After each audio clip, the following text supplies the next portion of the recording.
Service rules గట్టే ఏం లేవు. అవసరమైతే వాలంటీరే ఏజెంట్గా కూర్చోవలసిన పరిస్థితి వస్తుంది. అది కూడా మేము ఆలోచన చేస్తున్నాం. వాలంటీర్ సార్ ఏది ఏ రకమైన ప్రతిఫలం ఆశించినటువంటి ఒక స్వచ్ఛంద సేవకుడు.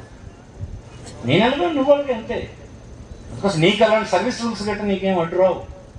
అందుకోసం అవసరమైతే చూడాలి. దొంగ ఓట్లు వేసేస్తాం, ఈ ప్రభుత్వానికి కన్నం పెట్టేస్తాం అనే వాళ్ళు ఎవడైనా ఉంటే వాళ్ళ ఆటలు పప్పులు ఉడకవు అన్నటువంటిది మనం రుజువు చేయాలని ఈ సందర్భంగా మీకు మనవి చేస్తూ, మళ్ళీ సందర్భం వచ్చినప్పుడు గ్రామాల్లో కలుస్తాం. అందరికీ మేము ఈ గ్రామాల్లో ఆ గౌరవం చేసే ఏర్పాట్లని సంబంధిత ఎంపీడీఓలు, మీ అధికారులు, ఇక్కడ కార్పొరేషన్లో మున్సిపల్ కమిషనర్, మీ ప్రాంతపు నాయకులు, మీ గౌరవాలన్నీ అక్కడ ఏర్పాటు చేస్తారు. ఇక్కడ కొద్దిమందికి ఇది ఇచ్చిన తర్వాత మనందరం కలిసి భోజనం చేసి ఈ కార్యక్రమాన్ని ముగిద్దామని సందర్భంగా కోరుతూ, ఈ ఏర్పాట్లన్నీ బాగా చేసిన మున్సిపల్ కమిషనర్, ఇతర అధికారులు ఎవరైతే మండల పరిషత్ నుంచి ఉన్నారో అందరూ చాలా చక్కగా ఏర్పాటు చేస్తారు.